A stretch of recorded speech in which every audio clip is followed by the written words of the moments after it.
Viva, sejam muito bem-vindos. O TDM Entrevista está de regresso e o nosso convidado na primeira edição deste ano é o professor Rui Martins, vice-reitor da Universidade de Macau e também diretor do Laboratório Estatal de Microeletrónica. Muito obrigado por estar connosco. Obrigado, eu.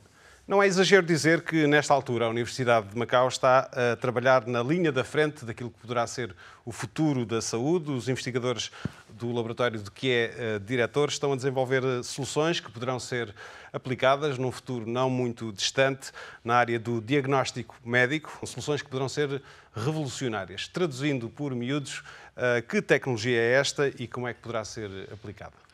Pois, então, muito boa tarde e bom ano, primeiro que tudo, e obrigado por este convite. Nós trabalhamos nesse laboratório numa área de eletrónica, essencialmente, e também noutra área que faz a ponte entre a eletrónica e a biologia. E é precisamente nessa área em que algumas das aplicações que temos são devotadas à área de ciências da saúde. E aí desenvolvemos tecnologia desde há algum tempo esta parte, desde mais ou menos há 6 anos esta parte, em que estabelecemos ou baseamos aquilo que é chamado Lab on a Chip, que é uma tecnologia que permite instalar grandes laboratórios em equipamentos relativamente pequenos com o auxílio da eletrónica. Portanto, nós no passado, como sabe, os computadores ocupavam uma sala, eram a válvulas, não é? Agora que toda a gente traz um computador de alta potência, muito mais potente do que esses computadores, dentro do bolso, não é? Em termos de laboratórios de biologia e de medicina, acontece o mesmo. Se olharmos para um laboratório normal de biologia, ele também ocupa salas muito grandes. E o exemplo que eu dou, por exemplo, é o do CSI.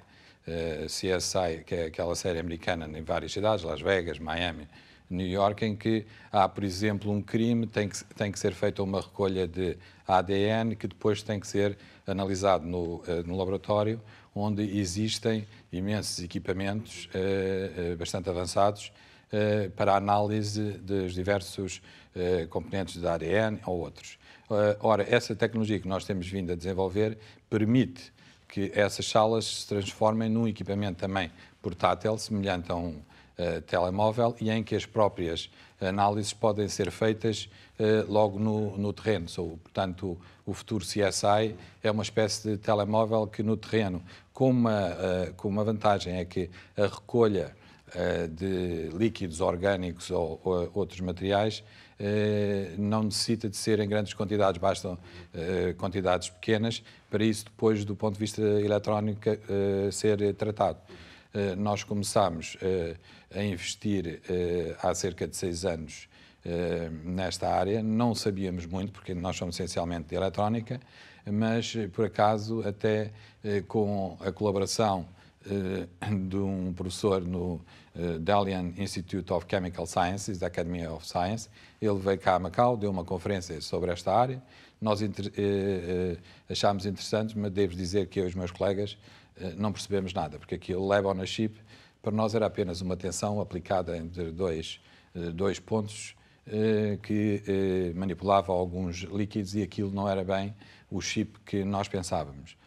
Mas depois tivemos a sorte de recrutar uma moça chinesa que tinha feito o mestrado em Portugal na Universidade de Aveiro, na área da Química, e demos-lhe uns artigos para ela ler sobre esta área, para ver se entendia o que se tratava, e ela disse-nos que sim, que percebia aquilo e podia ajudar-nos a montar esse laboratório. Portanto, ao longo do tempo, fomos montando o laboratório. Ela, entretanto, doutorou-se, criámos uma sala limpa no laboratório e um laboratório também de biologia, e neste momento já doutorámos cerca de 6 pessoas e estamos a lançar, aliás, foi lançado já o primeiro spin-off, a primeira empresa que irá comercializar este produto na China, junto de vários hospitais, e que é pioneiro não só na China como em todo o mundo, porque nós temos várias patentes americanas aplicadas nesse produto. No continente vai começar a ser comercializado. Noutras partes do mundo, quando é que isso poderá acontecer?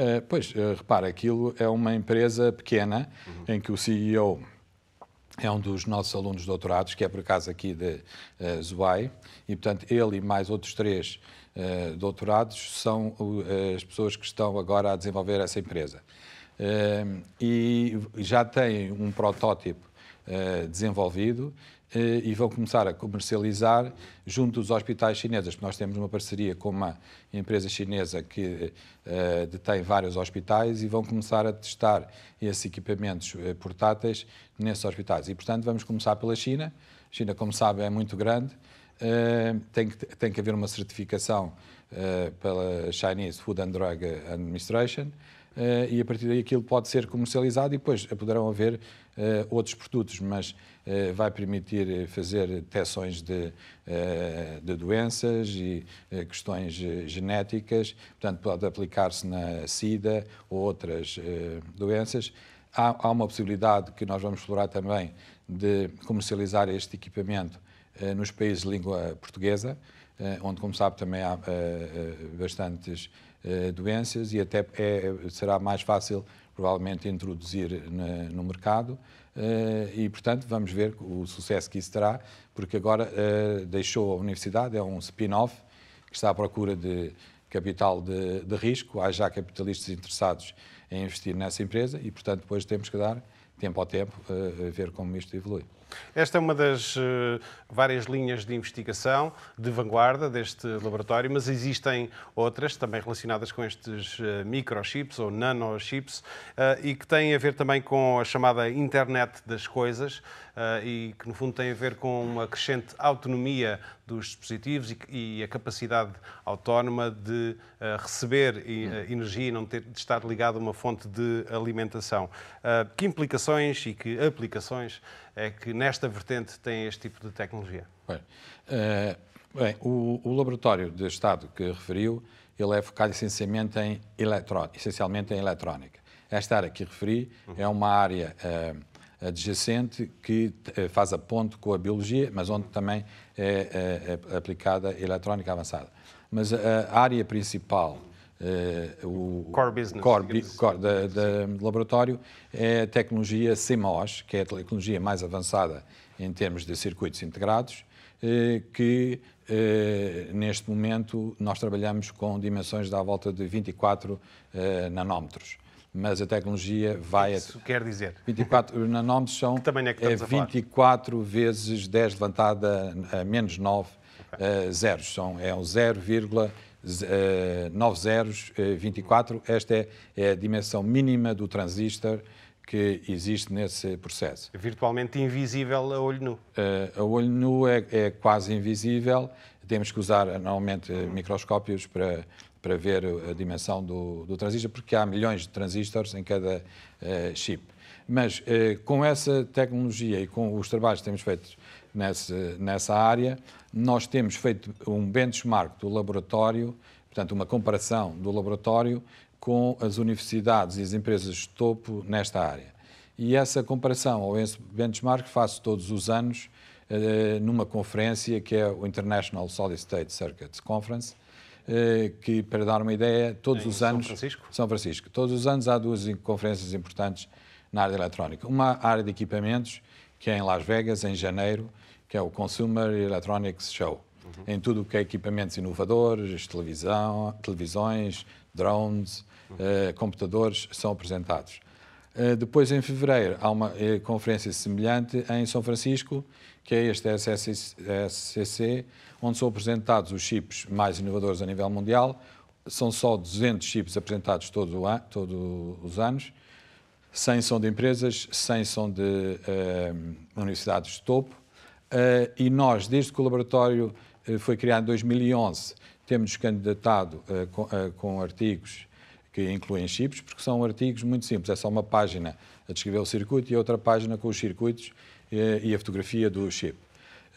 E desde então fazemos o benchmark na China, por exemplo, fazemos uma tabela em que comparamos os resultados nessa conferência anualmente com a Universidade de Hong Kong Ciência e Tecnologia, que é a única que consegue publicar aí, e com as outras universidades chinesas.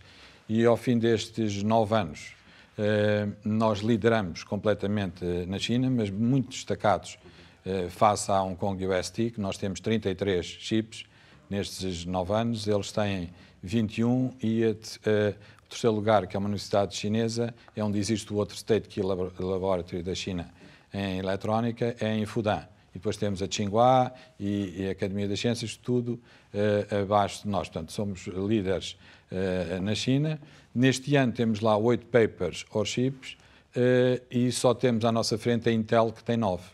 Portanto, é significativo este resultado e é um resultado surpreendente e que muita gente não acredita, mas que é verdade. E que tem feito também, já agora, subir o ranking geral da universidade, que tem andado ali entre as 300 e 400 melhores universidades do mundo e entre as 100 melhores da Ásia, mas muito graças a estas investigações. Mas, portanto, esses chips, o que é que, quando pergunta o que é que tem esses chips? Por exemplo, este ano temos lá 8, o ano passado tivemos 7, há 2 anos tivemos 6. Isto só para ver, nós estamos só, como eu disse, abaixo da Intel e estamos a par com uma universidade americana, que é a Universidade de Michigan, Ann Arbor, que também tem 8 circuitos lá apresentados, mas que é uma powerhouse americana na área da eletrónica. Mas estamos à frente a qualquer universidade, KAIST, por exemplo, na Coreia, Japão e Taiwan.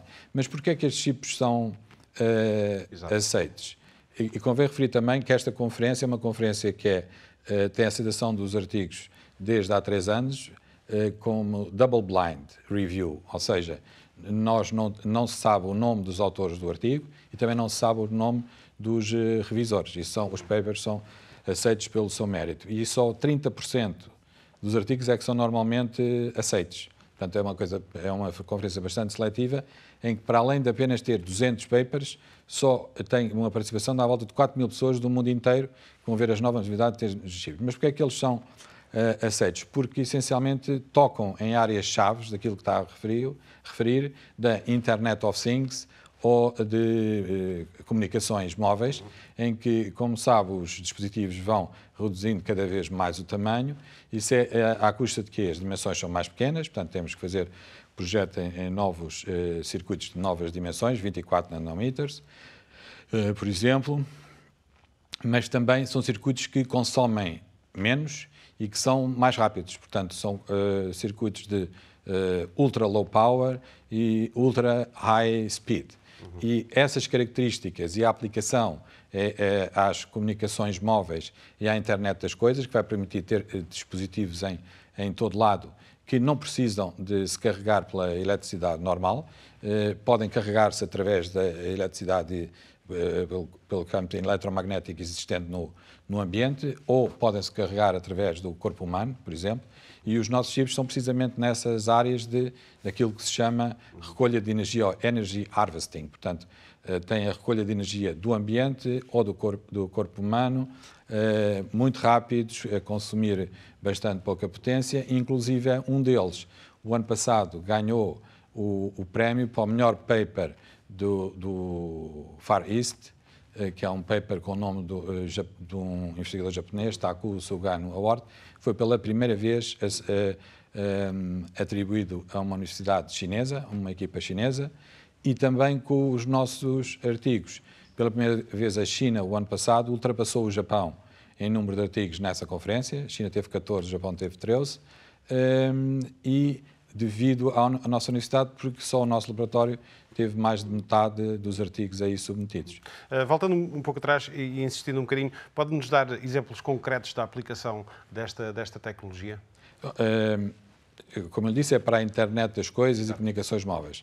Mas, como sabe, existe atualmente, há problemas do ponto de vista comercial entre os Estados Unidos e a China, nomeadamente na área da eletrónica, e as empresas de topo chinesas têm-nos contactado e, portanto, nós estamos a trabalhar com elas, para além do spin-off que tivemos, que é uma empresa que surge do nosso laboratório. Outra parte do laboratório, para além destes circuitos que apresentamos, temos colaboração com empresas chinesas no desenvolvimento da nova geração de telemóveis para 5G, em que são necessários estes tipos de circuitos, que são conversores de dados analógico-digitais, conversores de corrente DC-DC. Temos, por exemplo, um chip, aquele que eu estava a referir, que ganhou esse prémio, que permite o carregamento wireless de um telefone para o outro. Por exemplo, se tiver um telemóvel agora, se não tiver internet, eu, com o meu telemóvel, posso lhe dar internet, não é? Isso já existe. Já existe, que é aquilo que é o chamado hotspot, mas é um hotspot de dados. Com este projeto ou este chip que nós apresentámos, já vamos em 2 versões e temos uma patente nos Estados Unidos, pode também um telemóvel transferir energia de um lado para o outro, ou seja, esse hotspot no futuro pode ser hotspot de data ou energia, ou seja, pode carregar o outro telemóvel, pode carregar o outro telemóvel ou pode lhe dar dados tudo wireless, não é? Sem fios.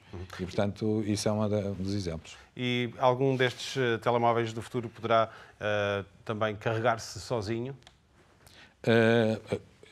Isso é também uma possibilidade, se bem que o telemóvel, em termos de energia, precisa de uma potência ainda relativamente elevada, quando comparado, por exemplo, comparavelmente maior do que um pequeno chip. Pois, comparado, por exemplo, com uma câmara pequena que basta poucos miliwatts para se carregar. Portanto, um telemóvel desses precisa de uma energia, mas isso é possível, sim. Vamos avançar. Foi até há alguns meses vice-reitor para a área da investigação. Entretanto, passou a ocupar uma outra função, de resto uma nova função na Universidade de Macau, o cargo de vice-reitor para os assuntos internacionais. O que lhe pergunto é qual é o grau de cooperação que existe nesta altura entre a Universidade de Macau e as universidades da lusofonia? Certo.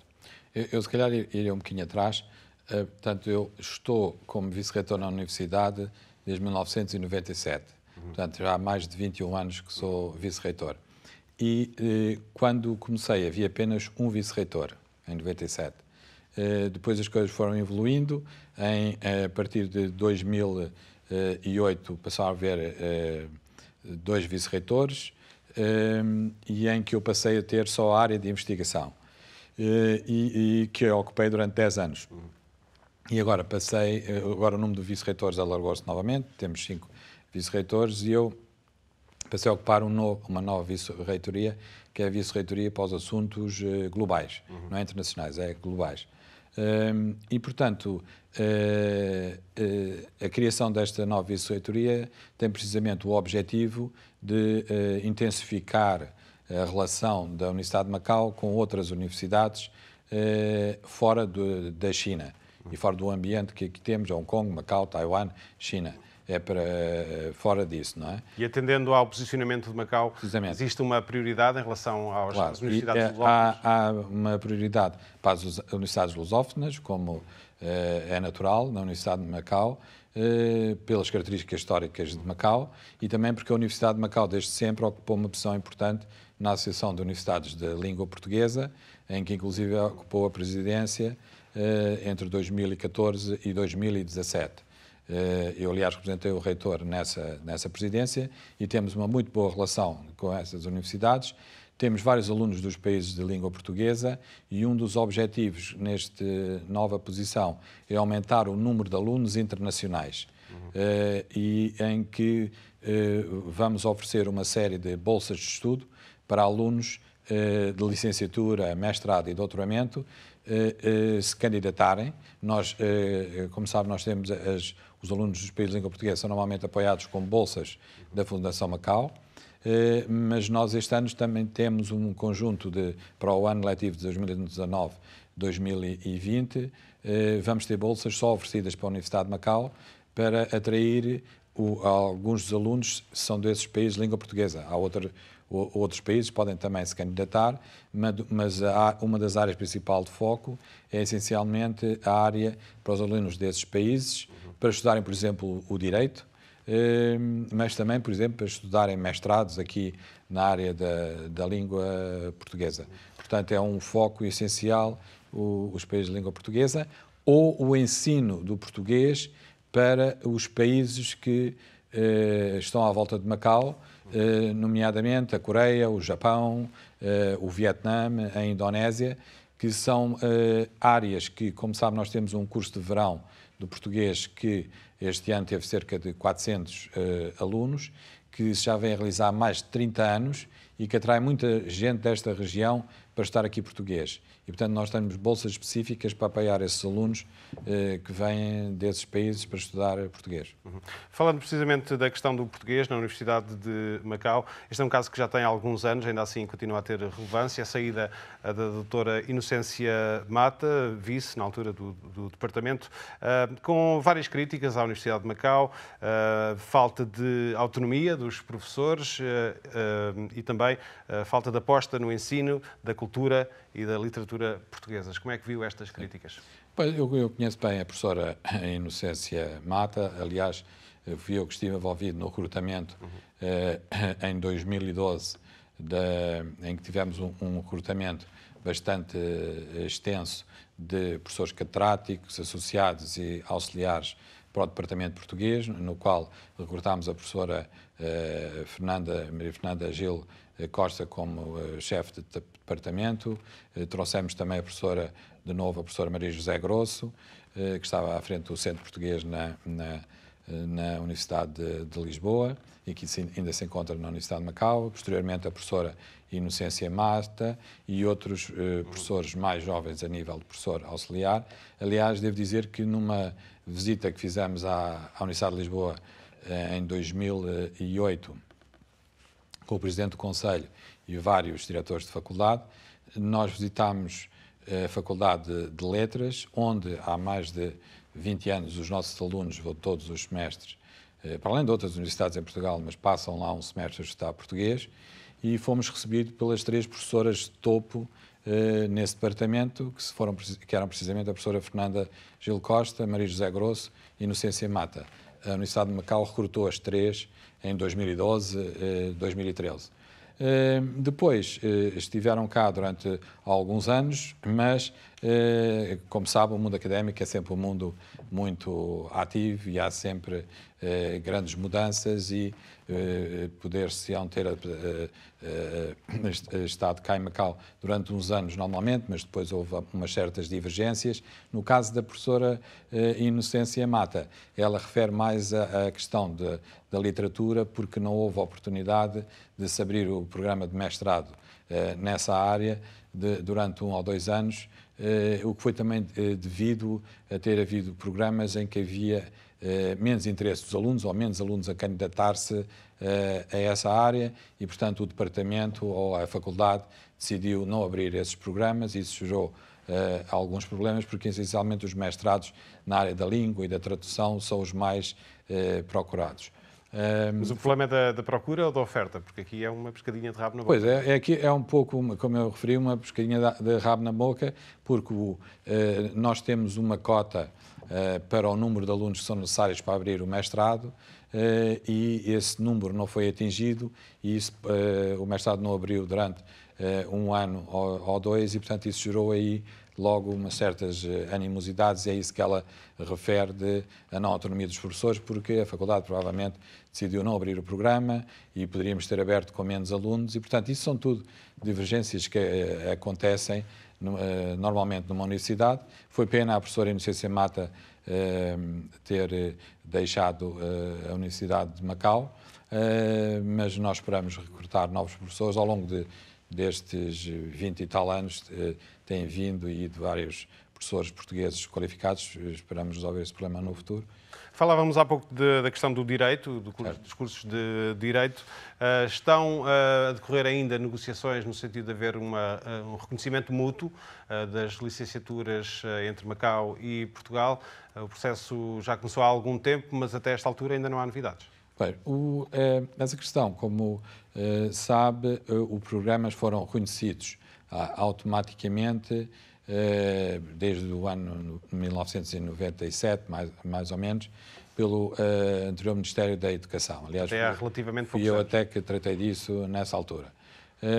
Mas esse programa tinha um conhecimento da parte de Portugal sine die, digamos. Ou seja, era para sempre, com uma ressalva, até os programas serem modificados. Não era só de direito, era de outras áreas também, engenharia, gestão, portuguesa, outras áreas. Acontece que o mundo e as coisas avançam, não é? E esse reconhecimento manteve-se quase durante 15 anos. Mas depois houve necessidade de atualizar os programas e esse reconhecimento foi sendo perdido e o último programa a ser modificado foi o Programa de Direito em 2014. Nesta altura, ou durante este processo, quando se tentou verificar sobre a forma de reconhecimento em Portugal, as coisas em Portugal também mudaram. Como sabe, houve o processo de Bolonha foi colocado em funcionamento, o reconhecimento dos cursos em Portugal deixou de ser reconhecimento, passou a ser acreditação, foi criada uma agência que é a A3S para reconhecimento para a acreditação dos cursos e, portanto, deixou de ser o Governo a tratar disto, é essa agência independente com a qual nós temos tido contactos e, nomeadamente, na área do direito. O problema é que a agência de acreditação não faz acreditação de programas fora de Portugal. Faz acreditação de programas em Portugal, e há inclusive alguns programas do Politécnico que, como são oferecidos em conjunto com o Politécnico de Leiria, são programas em Portugal que têm uma cooperação com Macau e eles fazem a acreditação do programa em Portugal. Aqui é a acreditação de um programa completo em Macau. E, portanto, isto, como a agência não está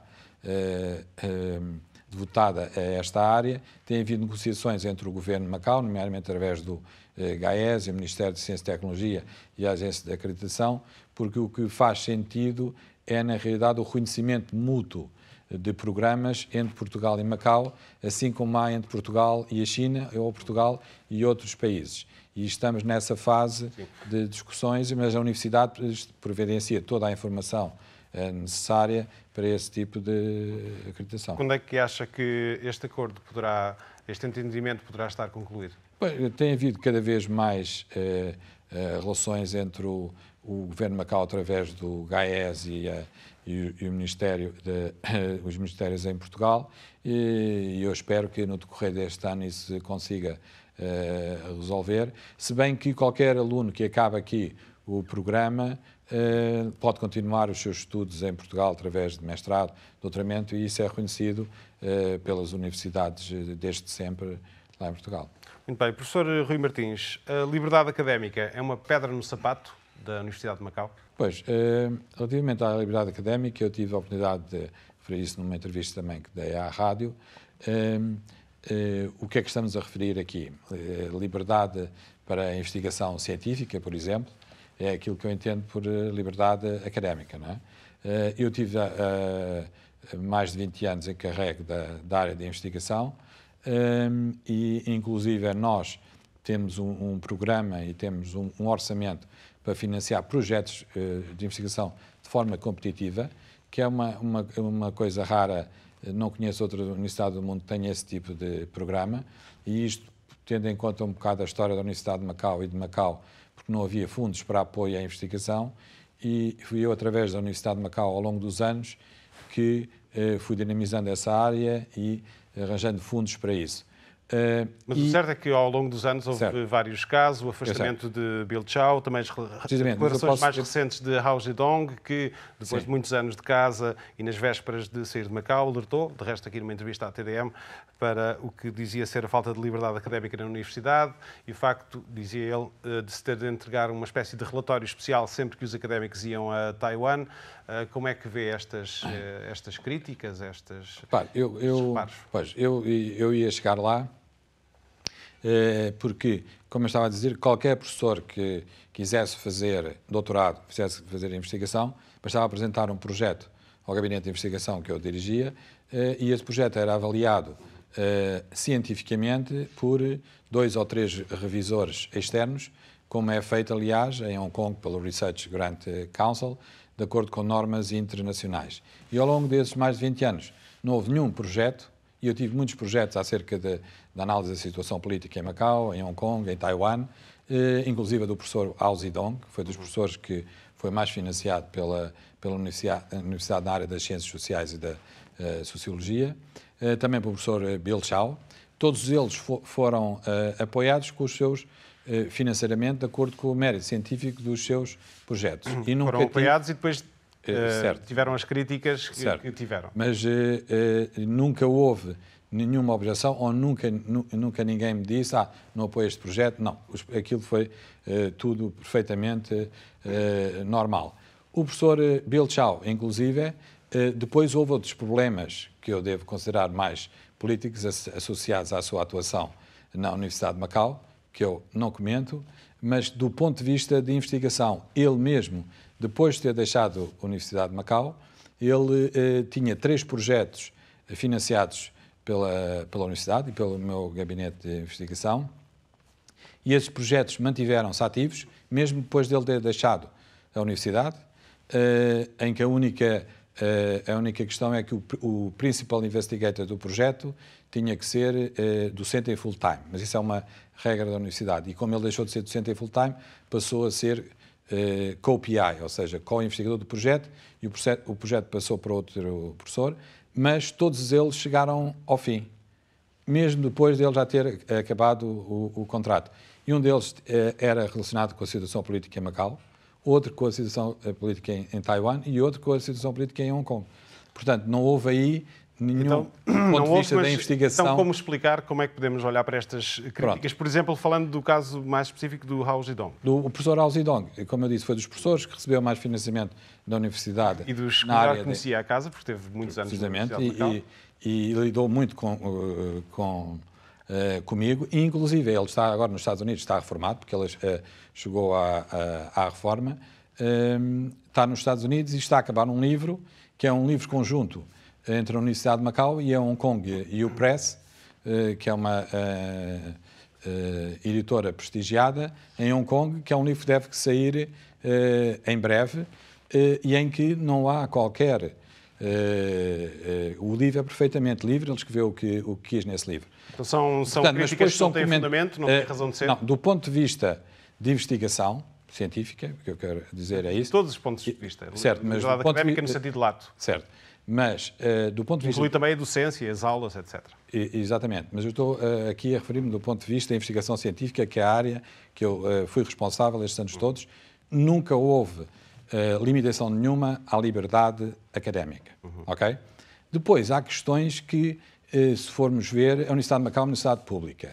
E há questões políticas complexas aqui nesta zona, em que os professores podem tratar disto com outros colegas, com a gestão da universidade, com as instituições locais, e isso podem levantar outros problemas de natureza académico-política que poderão ter originado essas questões que refere. Mas do ponto de vista da investigação científica deles, e o professor Hao Zedong é um caso, eu compreendo o que ele diz, mas ele é um caso típico de uma das pessoas que foi mais apoiada pela Universidade de Macau, inclusive é por mim. E, portanto, como eu lhe digo, posso-lhe dar em breve este livro que a Hong Kong U Press vai publicar, conjuntamente com a Universidade de Macau, financiado também pela Universidade de Macau, em que ele aborda todos os temas atuais que referiu sobre a questão sociológica e política de Macau.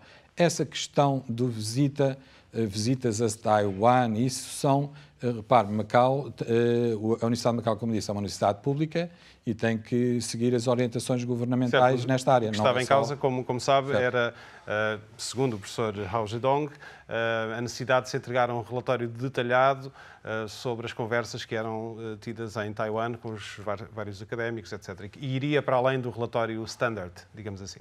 Sim, eu acho que esses relatórios são necessários, mas eu não...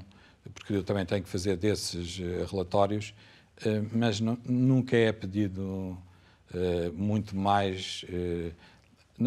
creio que não é pedido muito pormenor sobre esse tipo de relatórios, e qualquer professor que fosse a Taiwan ou que tivesse outros professores a virem aqui a Macau podiam discutir com ele abertamente questões do foro académico sem qualquer problema. Poderão haver problemas, não digo que não haja, mas isso do ponto de vista académico e desenvolvimento científico da universidade, eu menorizava um bocado isso.